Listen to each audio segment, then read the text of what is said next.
aka ya ka mbara igwe na-egosi ọlụ aka ya ka ụmụnụwa na-akọwa. Igosiri m obi ebere gị mgbe m na-adịghị ike, chi m. Igosiri m obi ọmịiko gị mgbe ike gwụrụ obi m.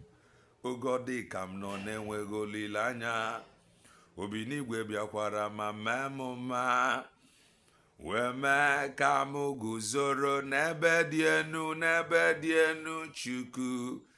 Igosiri m obi ọmịiko gị mgbe ike gwụrụ m, chi m. Igosiri m obi ọmịiko mgbe ike gwụrụ obi m. Ya Igbo bụ Igbo, birikweni. Ọtụtụ ọma, ehihie ọma, mgbede ọma, depending your time zone. Anyị ya dị ka echi, maka na echi adịghị agwụ ka anyị na-agwa gị. Ọ bụ na isi onyebe, what are you waiting for? Click the like button, subscribe, comment, share. If anyị na-ekwu na nke ikpeazụ wee eloyi, if you are just coming across our channel for the very first time, this is Kelena TV. We are live and we are direct, bringing you the gospel of redemption like your doorstep. If I na-eme bụ common sense, the reason abụrụ na ịmara ife, ịmụ ife kara anyị mara ife, mana o nwere ife ị na-echefu.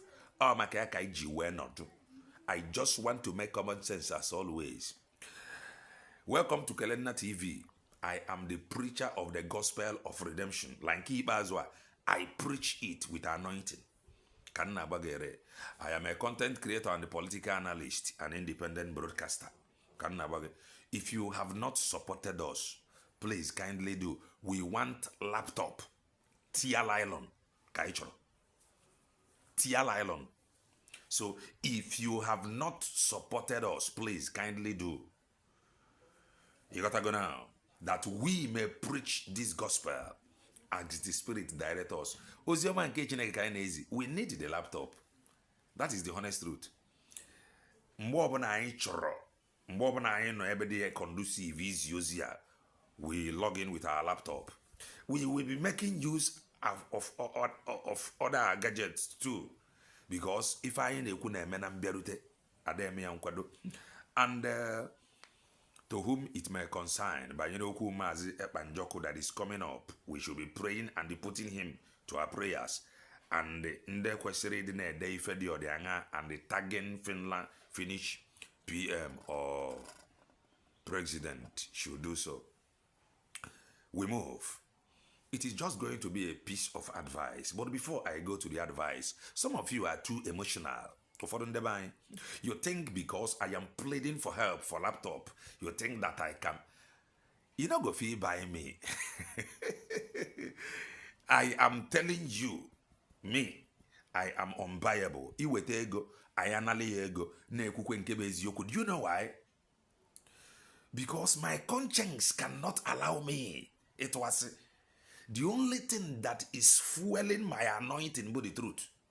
The truth fuel my anointing to preach this very gospel. So if I happen to take money tomorrow, I will decrease. Anointing more because I can no longer speak as the Spirit laid. So any Dr. Ngozi or Orabueze advice, banyere men on ground, and what we are expecting from them, or what is expected of them, don't get it twisted. Some of you are joker. You love somebody, you can't advise the person. But then when somebody summon courage to advise, that is that. Ayadia Abasaga. We preach the gospel of redemption, Lanki Bazwa, with anointing. I saw on social media that tomorrow, which is today, you gotta go now, there will be State of the Nation broadcast. Today, there will be State of the Nation broadcast. Dr. Ngozi Orabueze posted that. Dr. Ngozi Orabueze, I want to play it. Buko. This State of the Nation broadcast, Koboro something that we will listen to and they have hope. Ka ọ bụrụ something that we will listen to and they have faith in you. Ka ọ bụrụ State of the Nation broadcast that we give all joy. Ka ọ bụrụ State of the Nation broadcast that we call all together. Anyị mara na ịma mmenwe call everybody together, but let it center in unison. This State of the Nation broadcast, achọrọ m ka enwee nkọcha achọrọ m ka nkọcha dị ya, mana ama m na onye chọkwara ịkọcha aja akọcha, but I am just saying, I think this is your first State of the Nation broadcast. Buko nnem, try to unite all with your speech. Try to unite men on ground with your speech. Make sure that your State of Nation broadcast, no brother, back on. I'm an equity, provided but hear this, I have no problem with anybody or whatsoever. You gotta go now. My problem is the same thing that I was asking Oge Mazin Nandekano Nsobu, those that was with him then. I said that Mazepa is an agent and we are asking for evidence. They could not provide us evidence. The same thing is what is happening now. Mazepa defeated them. That is because he was genuine. The same thing has happened. You already cleared Biafra. All of a sudden, they said that you are an agent. And I said, give us evidence. And up till now, they have not provided it. If you have any personal issue with Dr. Ngozi Orabueze, go and settle it. Away from this USB already cleared. We don't care who like it or not. That is your own cup of tea. Away from that USB. It has been in the womb of time. That declaration have been in the womb of time. That baby has been given birth to. And that baby, we cannot return it to the mother's stomach. That is abomination. It is not even possible for that to happen. Forward ever, backward never. They have not provided us evidence to show that of a truth you are an agent. And that is the same thing I want you to do or see men on ground as. Men on ground cannot suddenly become never-do-wells because no chichi ruginaka. I understand that you will introduce your own strategies or your own patterns. Man, try as much as you can to make sure that you work with them that is ready to work with you. They sworn an oath, according to Ifeanyi and media, to defend the land of their ancestors. Those that is ready to stand by that oath, please kindly work with them. They cannot suddenly become never-do-wells because no Rugenaka. Same thing I am saying about you to those that is fighting you. You cannot just become an enemy because you already declared Biafra or because Mazepa is not here. So Bukonem, this is your State of the Nation. Ana Maria Nkocha Kawagaredia. Husia. This program you will see it early morning. In what is she I offer. Open on Webonende Quadobru. Into his word the boy. Or the erase the dust. Buko. Let us unite so that we can move ahead. For the sake of Biafra. For the sake of Mazen Nandekano. For the sake of our ancestors. For the sake of those that have paid the ultimate price. For the sake of Mazep and Joko, what he have labored for. Try this State of the Nation, Kobro, Nkeje hope. You gotta go, but very, very important. I don't know how you will see it. But this State of the Nation broadcast is very, very important. Make a very good use of it. Work with those that is ready to work with you. Those that is not ready, I cannot tell you or force you to work with them. There is something that I will play to you for you to hear the word of Maazị Ekpa. Put yourself in his position then. Oh yeah, Maggie, he take the right decision. Hear him. God has brought me to this struggle at this particular point in time to make sure that what Maazị Nnamdi Kanu have suffered for is not thrown in the bin. Na eluigwe akpọpụtaghị ya na this very struggle just to make sure that what Maazị Nnamdi Kanu stand for, what he labored for years, ka a ghara ịtụnye ya na bin. Chukwu akpọpụtago gị Dr. Ngozi Orabueze to protect the mandate that Maazị Ekpa Njoku worked for, that he labored for. Don't let it be thrown into a bin, because no Ruginaka, what he labored for, it is because of this very struggle. Bife wejeri ebono today, ekwenaka that he labored for, because no Dragonaka, iweri agba ball atunya na dosbin o yeriziginaka obanwe. He Maazị Ekpa Njoku stood so strong in defending that he know to be truth, in defending the legacy of Maazị Nnamdi Kanu.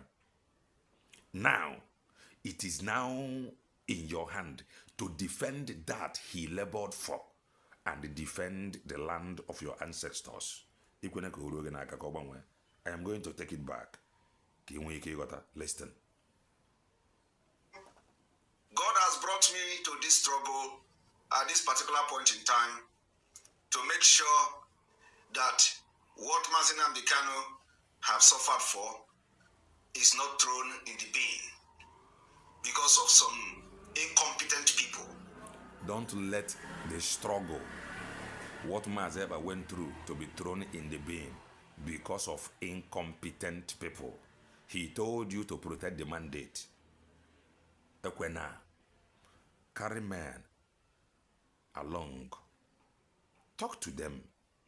Talk to them. Tune them. Speak to them to the language they will understand. Everybody in language. Calm down.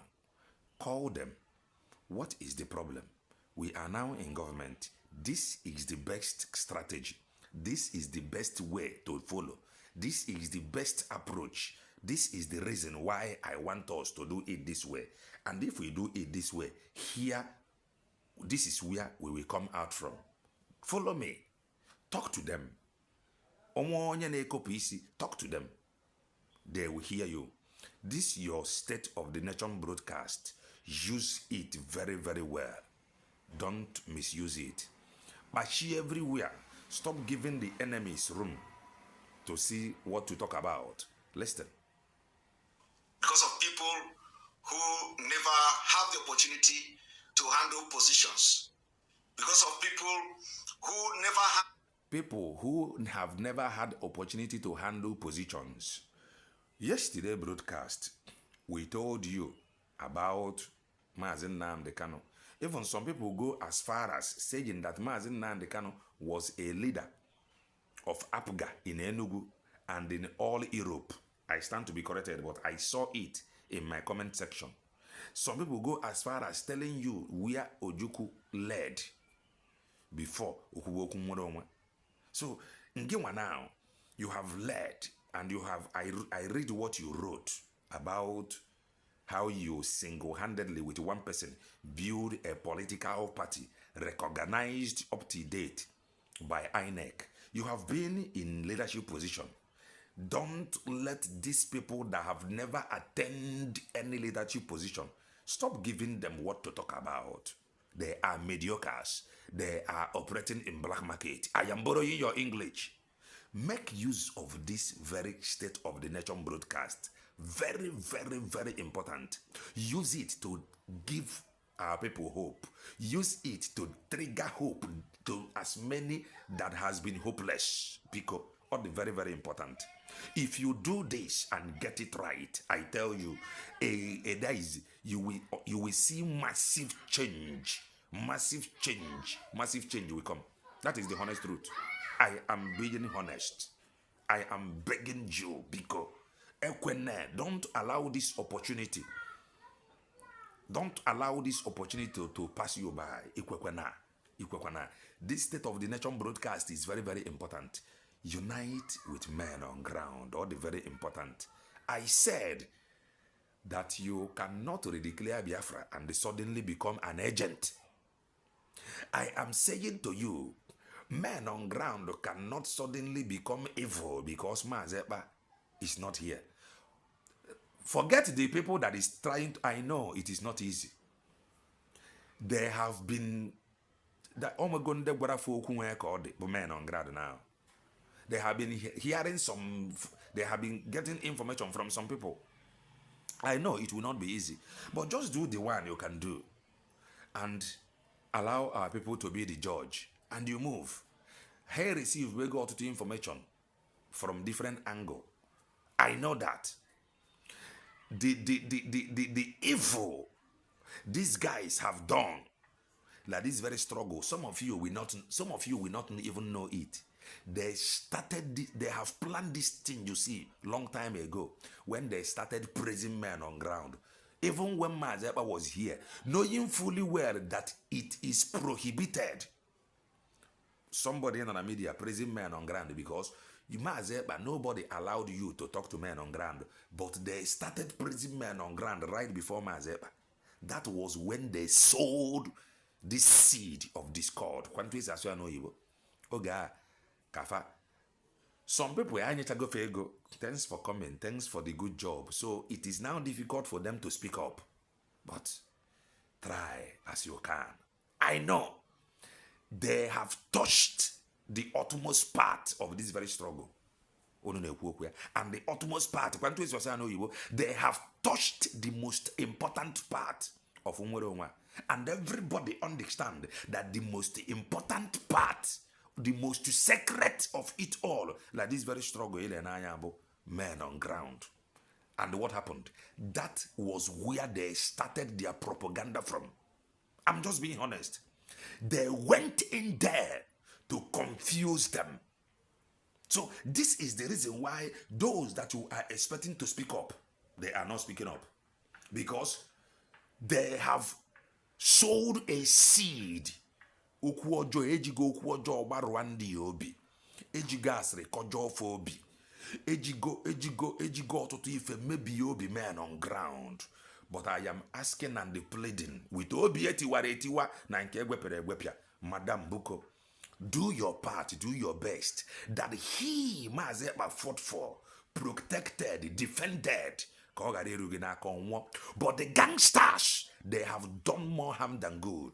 Recently, we saw la social media, Commander Gentle called out that very account to Ross. This very account, Ross, I have equally listened to. I so much believe on that account until I see reason to begin to doubt it. And I raised the alarm before he threatened me. I love the account. Everybody loved the account. Do listen to him until he began to manipulate the minds of our people. Misinformation. The guys at work, the gangsters, they understand this media very, very well. The guy began to write something, attaching it. Do you know that guy said that the military can overthrow the government? You don't know. That very account have done more harm than good. But recently, after that called out from Commander Gentle, that very account, now when he wrote, he will write, see something Ross, no longer Igwebutuzo. These gangsters, they have far men on ground, Anya. That is the honest truth. But just do your part. Do your part. Do your part. Do your part. Follow peace with all men. We are here to build, not to destroy. Don't mind the people that have called out men on ground. We are waiting for them to apologize. They say that they are criminals and kidnappers. How? They suddenly become criminals and kidnappers because Mazepa is not here. Okay, Mazepa, can they come out and say that men on ground that they are criminals and kidnappers? So what if the government want to work based on this information, these individuals, seculars and social media? You see how they will lead the government to? Because try as you can to make sure you unite all men. What the very, very important. For that Mazepa labored for, in vain. Because Mazepa don't run to tuta. During his time, he stood so strong. For that Mazen Nandi cannot fought for. Madam, what is it to protect that he stand for? Let's continue to listen. Had opportunity to know what is leadership until the struggle for Biafra and the IPOB. So I have not come to this struggle to drag position. I'm not interested. I hope you are listening to Mazepa. He is not interested in position or leadership. Just like me, I am not your member. I prefer working from far. I do my thing based on the information that is obtainable on social media. Anyone in the secret, leave it there. We only talk what is on media. Let's continue. I'm absolutely not interested in any position in IPOB. I have made it very clear, and I will continue to make it very clear. I am not interested. I have never shown my interest to any position in this IPOB. I am not interested. As a matter of fact, working from behind will be more productive for anybody who have the best interest of the struggle. Working from behind. Who are those people that is causing problem on social media? Those walking from inside, green snake under green grass. They are more deadly than the people that is walking from outside. They are the people causing chaos. They have no solution, but they are more spiritual than everybody. Yet they have never profiled any solution. They have never encouraged, advised. Those insiders, they are the problem people are having today. Not people from outside. Because they are the people who know it all. What happened? They are the same people that is being used to poison the mind and the heart of men on ground against the noble cause they have sworn to defend and protect. Insiders. They are the problem, not outsiders. Who were those that sold Mazen Nnamdi Kanu? Insiders. Who are those that maybe some of the insiders can contribute to it? Because you cannot tell me that immediately he was invited, you were telling Biafrans, oh, he went for national duty, national assignment. I am not a national assignment. The next, oh, leave everything how it is. You in a grab power. Oh, you are sacking everybody in a grab power. Oh, leave it like that. In a position, somebody for acting PM. To the point that the person was acting PM. Brokwa finance minister. It is okay. Provided not your right hand man. We that is not an insider. Peace. Udotorato. Na nebai. Onwere ndebo na oro fabe na abasaga na social media. Today they are with Okereke. Tomorrow they are against Okereke. Tomorrow they are with Okrafo. Next tomorrow they are against Okrafo. Next tomorrow they are with Ngozi Orabueze. The other one they are against her. The other one they attack men on ground. The other one they are with men on ground. They are the people that is causing chaos, confusion. The people misinforming men on ground. They are the same insiders. Please make sure that this state of the nation they use judiciously. Let's continue to listen to Mazep and Joko. Irrespective of the fact that a lot of people want me to do one thing or the other, I have made it very clear. I am a sophisticated person. Sophisticated. In my own way. Sophisticated. So, they want you to speak like him. They want you to call Obodobo Ngozi. And we ask, since they have been calling it zoo, have they gotten what they are looking for? The answer is no. All the documents that you are writing to the world people, are you writing it zoo? No. Oh, she is calling it Nigeria state. Call it your zoo na your own platform. Just like some people that do come here. Oh, it is not like that. Say it this way. YouTube channel is free. Log in, come out and say it how you deemed fit. We are here to build, not to scatter. We are here to build, not to scatter. I am a preacher of the gospel of redemption. I am preaching it with anointing and keep as well. That is the honest truth. I think I am going to end it here. Let me take it back. That is where the important message is. He defended that. Mazen Nandi cannot stand for. It is now time for you to defend that he stood for. He did not make a mistake by appointing you COS. He did not make a mistake by appointing you surrogate. He did not make a mistake by telling you to protect the mandate. Don't fall his hand. You cannot just become an agent after declaring Biafra. Now, and the men on ground cannot just become criminals, never do wells, because no Rugenaka. I know they have been deeply misinformed. Deeply, very, very deep. You must know that. We know that. Very, very deep. But do as you can and leave the rest for our people and the God of our ancestors to be the judge. Make use of this very important broadcast. Use it very, very well. Anyadia Abasaga. We are not after view.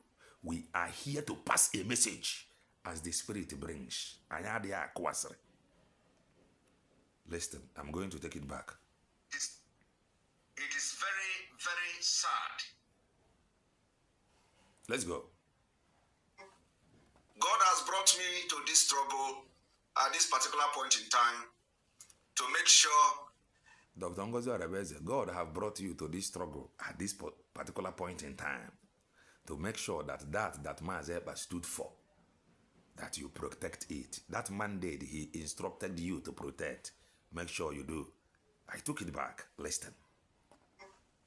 God has brought me to this struggle at this particular point in time to make sure that what Mazinam Bikano have suffered for is not thrown in the bin because of some incompetent people, because of people who never have the opportunity to handle positions.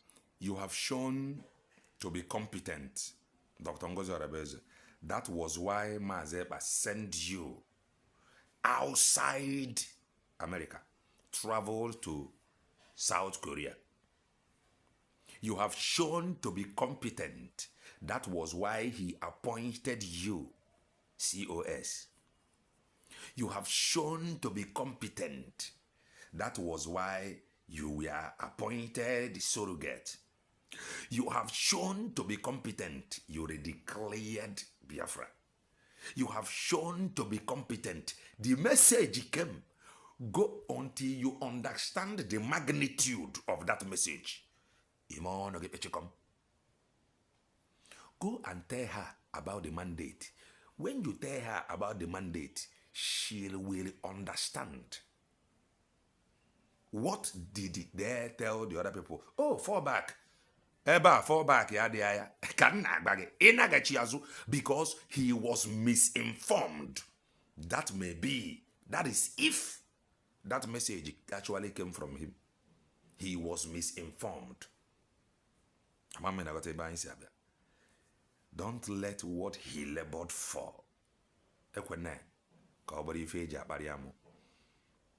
I still repeat, you cannot suddenly become saboteur because you see or you saw every reason why to make sure that the redeclaration never happened. And you allowed God to use you for it to happen fearlessly. Because some people now are saying on social media, if you call them to come and do it out of fear, then we run.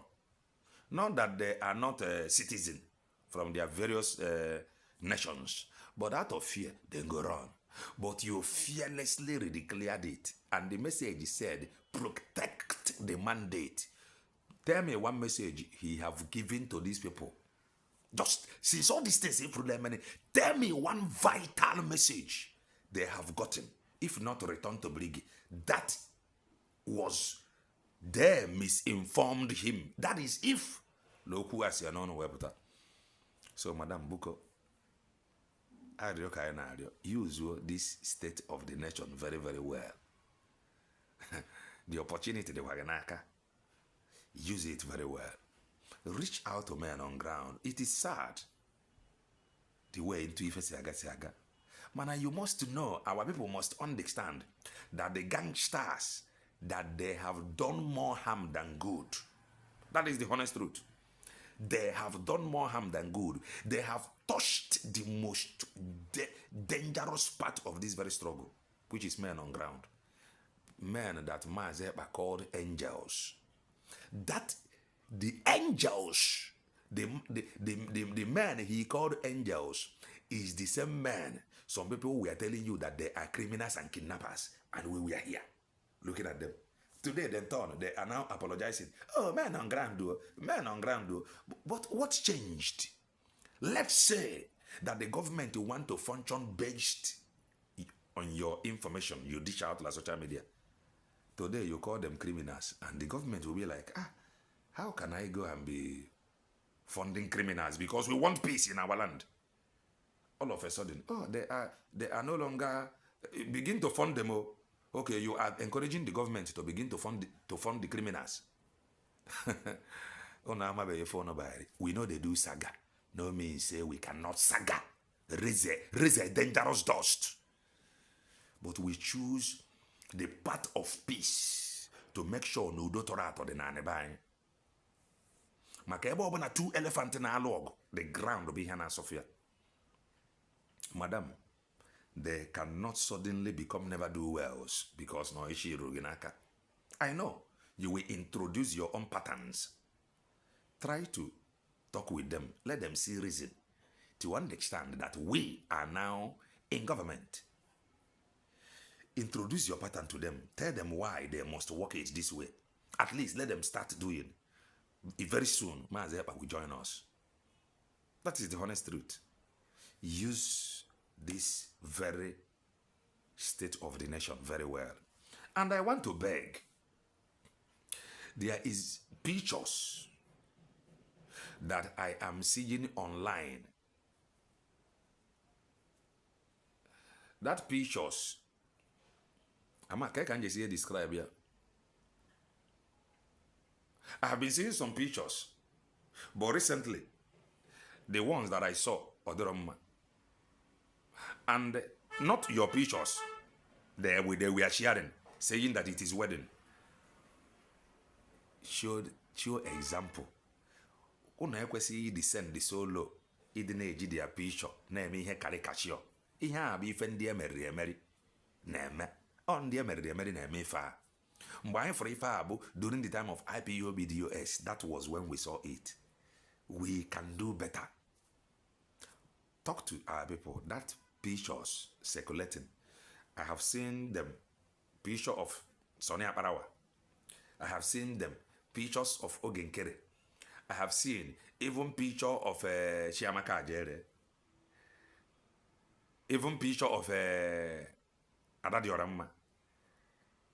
I think these are 4 people that I have seen their pictures. All these things are not necessary. We should stop. We can do better. We want to preach the gospel of redemption, that we pierced the bone marrow of Ndijana Ekwekwe. We must get it right without saga, without pulling anybody down. Preaching the gospel of redemption to every soul that is hardened.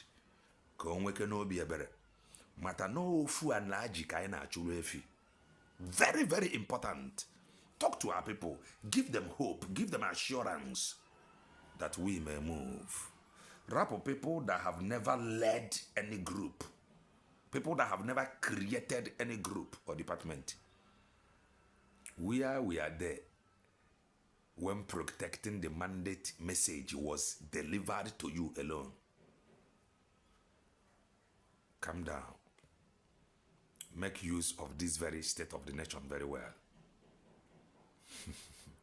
Ka Chineke mezie okwu a nye anyị understanding. Mee ka anyị be anyị jụọ oyi. Mee ka ọmaka mere Igbo bụ Igbo. Mee ka anyị ruo ebe anyị na-eje ọsịsọ. Mana this USB redeclared. Anyị adịghị echiga azụ. You are free. Ichiga ebe ọbụla ị chọrọ ichiga. That is your business.